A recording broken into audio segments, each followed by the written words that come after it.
فرماندهی مرکزی ارتش آمریکا سنتکام با نشر بیانیه‌ای اعلام کرد که موج تازه‌ای از حملات را در نهمین شب پیاپی با هدف کاهش توانایی ایران برای حمله به کشتی‌های تجاری در مسیرهای تنگی هرمز آغاز کرده است. دونالد ترامپ رئیس جمهوری آمریکا در مسیر بازگشت از نیویورک به واشنگتن در گفتگو با خبرنگاران گفته است که نیروهای این کشور در واکنش به کشته شدن نظامیان آمریکایی حملات بسیار سخت علیه ایران انجام دادند.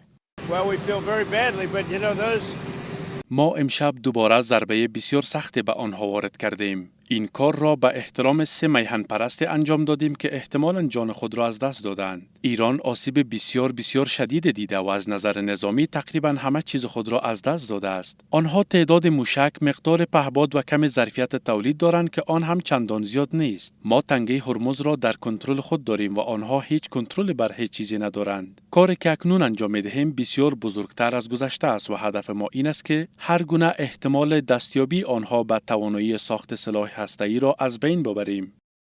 همزمان مارکو روبیو وزیر خارجه آمریکا گفت واشنگتن با وجود ادامه حملات نظامی علیه ایران همچنان از راه حل دیپلماتیک استقبال می‌کنند. روبیو همچنان هشدار داد که شکست دیپلماسی با توجه به وضعیت اقتصادی ایران پیامدهای خوب برای تهران نخواهد داشت.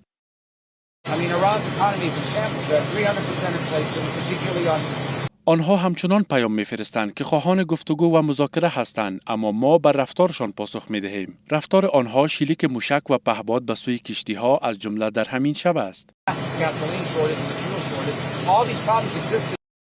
اما سپاه پاسداران ایران اعلام کرد در حملات تازه خود چند هدف نظامی آمریکا در پایگاه علی‌السالم کویت را با پهپاد هدف قرار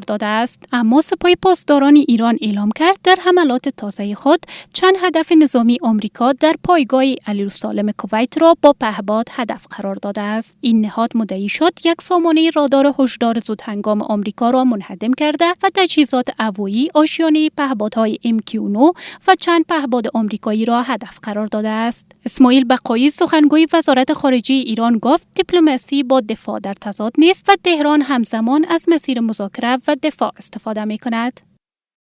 تبعاتش رو خواهند دید. فکر می‌کنم کسانی هستند در همون مناطق، تعدادشون هم کم نیست، که لحظه شماری می‌کنند برای خوشامدگویی به این افراد. آمریکایی‌ها الان پشت سامانه تاد و پاتریوت قایم شدن دارن تلفات میدن. صحنه نبرد زمینی در خاک جمهوری اسلامی ایران صحنه نبرد شکست مفتضحانه آمریکایی هاست. در همین حال وزارت خارجه قطر اعلام کرد که محمد بن عبدالرحمن بن جاسم آل ثانی نخست وزیر این کشور بر ادامه گفتگو و دیپلماسی میان آمریکا و ایران تاکید کرده است. قطر همچنان خواستار حفظ آزادی دریانوردی در تنگه هرمز و تلاش برای کاهش تنش‌ها در منطقه شد.